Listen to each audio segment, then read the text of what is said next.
അപ്പൊ എന്റെ പുറകിലിരിക്കണമെന്ന് വെച്ച് കഴിഞ്ഞാൽ ഏകദേശം ഒരു 90 അടി വലിപ്പമുള്ള ഒരു ബോട്ടാണ്ടിരിക്കണത്. എന്റെ നാട് എറണാകുളം നോർത്ത് പറവൂര് കുഞ്ഞിത്തേയാന്ന് നിങ്ങൾക്ക് അറിയാൻ പറ്റും. കുഞ്ഞിത്തേന്ന് വെച്ച് കഴിഞ്ഞാൽ കൂടുതലും മത്സ്യബന്ധനം അതുപോലെ ഫിഷിംഗ് ബോട്ടുകൾ നിർമ്മിക്കുന്ന യാർഡുകളുള്ള ഒരു സ്ഥലമുണ്ട്. അപ്പൊ ഇവിടെ നിന്നാണ് ഒരുപാട് ബോട്ടുകൾ നിർമ്മിച്ചു പോണത്. ഈ ബോട്ട് പോണത് കോഴിക്കോട് പുതിയാപ്പയിലേക്കാണ്. മുനമ്പം ബോട്ട് എന്ന് പറഞ്ഞാൽ നിങ്ങൾക്ക് അറിയാൻ പറ്റും, ഫേമസ് ആണ്. അപ്പൊ ഇന്നത്തെ നമ്മുടെ വീഡിയോ എന്ന് വെച്ച് കഴിഞ്ഞാൽ ഈ പുത്തൻ ബോട്ട് നീറ്റിലേക്ക് ഇറക്കുന്ന ഒരു വീഡിയോ ആണ്. അത് മാത്രമല്ല ഈ ബോട്ടിന്റെ വില അറിയണവരൊന്ന് കമന്റ് ചെയ്യാനായിട്ട് മറക്കരുത്. നമുക്ക് ആദ്യം തന്നെ ബോട്ടിന്റെ അടിവശം ഒന്ന് കാണാം. അടിയിലത്തെ കാര്യങ്ങളൊക്കെ ഒന്ന് കണ്ടതിന് ശേഷം നേരെ മുകളിലേക്ക് കയറാം. നേരെ നമുക്ക് വീഡിയോയിലേക്ക് കിടക്കാം. പണിയെല്ലാം കഴിഞ്ഞ് നീറ്റിലേക്ക് ഇറങ്ങാൻ നിൽക്കുന്ന ബോട്ടാണ്ടിക്കാണ്. ഫോർച്യൂണ എന്നാണ് ബോട്ടിന്റെ പേരട്ട. അപ്പൊ ഈ ബോട്ട് ശരിക്കും പറഞ്ഞു കഴിഞ്ഞാൽ നമ്മൾ ബോട്ട് ആയി കഴിയുമ്പോൾ ഇതുപോലെ സ്റ്റാൻഡും മേരിക്കൊണ്ടിരിക്കണം. സൈഡിൽ കുത്തുകളൊക്കെ ഉണ്ടാവും. ആ സ്റ്റാൻഡുമേന്ന് കട്ട് ചെയ്തിട്ടാണ് നമ്മൾ ഇറക്കാൻ നേരത്ത്. റെയിലാണെന്നുണ്ടെങ്കിൽ റെയിലിലേക്ക് എടുത്ത് വെക്കണം. അതുപോലെ ഇതുപോലെ മരക്കട്ടയിൽ ഉരുളയിലാണെന്നുണ്ടെങ്കിൽ അങ്ങനെയും ഇറക്കണം കേട്ടോ. ഒന്ന് ആലോചിക്കണം, ഇത്രയും ടൺ കണക്കിന് വെയിറ്റ് ഉള്ള സാധനം ജാക്കി വെച്ച് പൊക്കി സ്റ്റാൻഡ് കട്ട് ചെയ്ത് അതിൻ്റെ ഇടയിൽ മരക്കട്ട വെച്ച് ലോഡ് ചെയ്താണ് നമ്മുടെ ഈ ഒരു ബോട്ട് നീറ്റിലേക്ക് ഇറങ്ങണേ കേട്ടോ. റെയിലാണെന്നുണ്ടെങ്കിൽ കുഴപ്പമില്ല, ജാക്കി വെച്ച് ലോഡ് ചെയ്ത് നേരെ നമ്മുടെ റെയിലിലേക്ക് ഇറക്കിയാൽ മതി. അപ്പോൾ ഈ ചേട്ടന്മാർ ഇപ്പോൾ ഈ ചെയ്യണമെന്ന് വെച്ച് കഴിഞ്ഞാൽ ബോട്ടിനെ വെള്ളത്തിലേക്ക് അടുപ്പിച്ചുകൊണ്ടിരിക്കുന്ന ഒരു കാഴ്ചയാണ് ഈ കാണുന്നത്. ബോട്ട് ഇറങ്ങുന്ന വീഡിയോ കാണാത്ത കൂട്ടുകാരൊക്കെ ഉണ്ടെങ്കിൽ ഒന്ന് തീർച്ചയായിട്ടും കമന്റ് ചെയ്യണോട്ടോ. അതുപോലെ വീഡിയോ ഇഷ്ടപ്പെട്ട് കഴിഞ്ഞാൽ ലൈക്ക് ചെയ്യാനും മറക്കരുത്. അങ്ങനെ മുന്നിൽ നിന്ന് തീർന്നു തന്നെ ആ ഒരു കഴിഞ്ഞു തന്നെ ഉരുള് നേരെടുത്ത് പൊക്കിയെടുത്ത് വെച്ചിട്ട് വീണ്ടും നമ്മുടെ ഈ ബാക്ക് സൈഡിൽ കൊണ്ടുവന്ന് ഇങ്ങനെ വെച്ച് വലിച്ചു വെക്കോട്ടെ. അതിൽ കൂടി ഇങ്ങനെ മരക്കട്ട കയറി ഇറങ്ങി പയ്യെ ശ്രദ്ധയോട് കൂടിയാണ്ടാ നമ്മി കൊണ്ടുപോകുന്നത്. പിന്നെ ഇതിനെ തിരിക്കാനൊക്കെ ആയിട്ട്, അതായത് നമ്മുടെ ഈ ബോട്ട് ഇറങ്ങി വരുമ്പോൾ അതിൻ്റെ ഡയറക്ഷൻ മാറ്റാനായിട്ട് ഈ ഒരു മുട്ടി വെച്ച് ഇങ്ങനെ അടിച്ചടിച്ചാണ് നമ്മുടെ ആ ഒരു ബോട്ടിൻ്റെ ഡയറക്ഷൻ അങ്ങോട്ടും ഇങ്ങോട്ടൊക്കെ ചേഞ്ച് ചെയ്യണേടാ. കണ്ട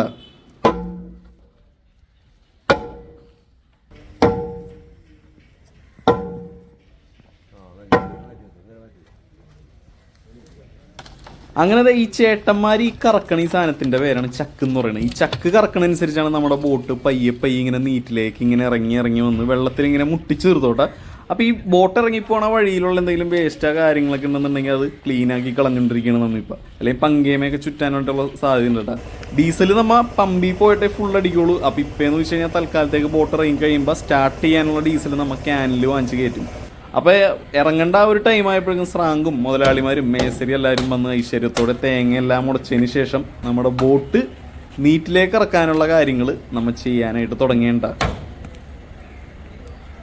ഏകദേശം എൻ്റെ അത്ര വലിപ്പമുള്ള റഡറും 4 ലീഫ് പ്രൊപ്പലറും പിന്നെ അതെ ഈ കാണുന്ന അരിപ്പ് കൂട്ടത്തെ സാധനം കണ്ട് ഇതാണ് നമ്മുടെ സീക്കാർക്ക്. ഇതിലൂടെ കടൽ വെള്ളം ഇങ്ങനെ വലിച്ചെടുക്കും. മറൈൻ എഞ്ചിനുകൾ കൂടുതലും ഈ പറഞ്ഞ പോലെ വാട്ടർ കൂളിംഗ് ആണ്.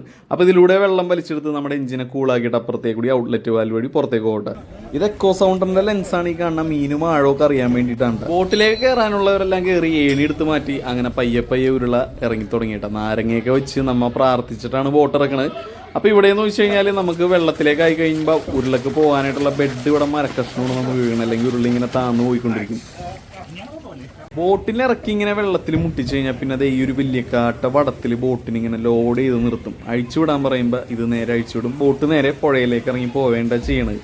അപ്പോൾ എന്താ പറയുക, സന്തോഷം വരുമ്പോൾ കുറച്ച് മധുരം കഴിക്കണം നല്ലതാണ്. നല്ല അടിപൊളി അലുവയും അതുപോലെ കേക്കും എല്ലാം നമ്മുടെ പുതിയാപ്പക്കാർ ചേട്ടന്മാർ കൊണ്ടുവന്നിട്ടുണ്ടായിരുന്നു. നല്ല മധുരം വരുന്നെല്ലാനും. അങ്ങനെ അതെല്ലാം കഴിച്ചതിന് ശേഷം നമ്മുടെ ബോട്ട് നേരെ നീറ്റിലേക്ക് ഇറങ്ങുന്ന ഒരു കാഴ്ചയുണ്ട് ഈ കാണുന്നത്.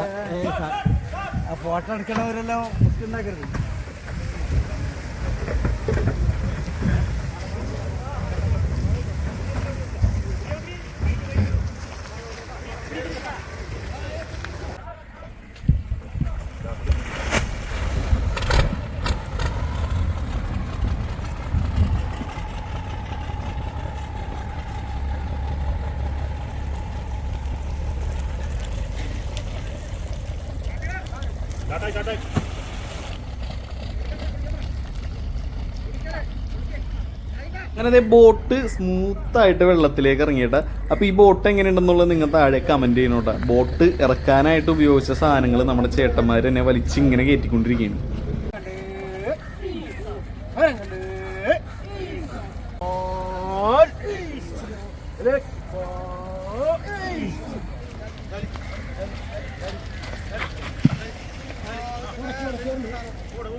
നമ്മുടെ വിൽസൺ ചേട്ടനെ കണ്ട ബോട്ട് അടുപ്പിച്ചുകൊണ്ടിരിക്കുകയാണ്. അപ്പോൾ ബോട്ടിൻ്റെ ആ ഒരു പ്രവർത്തനങ്ങളൊക്കെ കണ്ടത് സ്റ്റിയറിംഗ് തിരിക്കണ അനുസരിച്ച് നമ്മുടെ ആ ഒരു ചുക്കായം റഡാർ അങ്ങോട്ടും ഇങ്ങോട്ടും തിരിയണേണ്ടി കാണുന്നത്. ഇത് ഹൈഡ്രോളിക് ആണ് നമ്മുടെ ഈ ഒരു സ്റ്റിയറിംഗ് വന്നേക്കണമെന്ന് വെച്ച് കഴിഞ്ഞാൽ. ഗിയർ ഇട്ട് കഴിഞ്ഞപ്പോൾ പങ്കയുടെ ഷാഫ്റ്റ് കിടന്ന് കറങ്ങണേണ്ടി കാണുന്നത്. പുതിയ ബോട്ട് ഇറക്കി കഴിഞ്ഞാൽ നമ്മൾ അഴി വരെയും ഒന്ന് നനക്കാൻ പോകുന്ന ഒരു ചടങ്ങുണ്ട് കേട്ടോ. അപ്പോൾ ഈ ബോട്ടിനകത്ത് ഒരുപാട് പേരുണ്ട്, മുതലാളിമാരും അവരുടെ വീട്ടുകാരും പിന്നെ സ്രാങ്കും പണിക്കാരും പിന്നെ നമ്മുടെ മേസ്തിരിമാരും കൂട്ടുകാരും പിന്നെ ഞങ്ങൾക്ക് ഉണ്ട് കേട്ടോ. നേരെ പോയത് നമ്മുടെ പള്ളിപ്പുറം മഞ്ഞുമാതാ പള്ളിയിലാണ്. അവിടെ ചെന്ന് നമ്മുടെ അച്ഛൻ ബോട്ട് വെഞ്ചിരിക്കാനായിട്ട് എത്തി. പിന്നെ അവിടെ നിന്ന് നേരെ നമ്മൾ പോയേണ്ട. അപ്പോൾ പോണ വഴി കുറച്ച് കാഴ്ചകൾ ഞാൻ കാണിച്ചു തരാം. അപ്പോൾ പോണ വഴി ഇതേ നമ്മൾ പണിക്ക് പോണ ബോട്ട് ബീനി ഇവിടെ കിടക്കണ്ട. പിന്നെ വേറൊരാളെ ഞാൻ കാണിച്ചു തരാം കേട്ടോ. ഈ പാലത്തിൻ്റെ അടിയിൽ സൂക്ഷിച്ച് നോക്കാൻ നേരത്തെ ഒരു ബോട്ട് കാണാൻ പറ്റും. ഈ ബോട്ടിനെ നിങ്ങൾ മറന്നിട്ടില്ല എന്നുണ്ടെങ്കിൽ ഒന്ന് താഴെ കമൻറ്റ് ചെയ്യണേ. അതുപോലെ ഈ കാണുന്ന നമ്മുടെ മാലിങ്കര പാലോട്ടാ. ഈ പാലത്തിൻ്റെ അടിയിലൂടെ വലിയ ബോട്ടുകൾ പോകുമ്പോൾ ഇതിൻ്റെ സുനാമി മുട്ടി നിൽക്കാറുണ്ട്. അപ്പോൾ നമ്മുടെ ബോട്ട് മുട്ടോ ഇല്ലേ എന്നുള്ളൊരു ഡൗട്ടായിരുന്നു.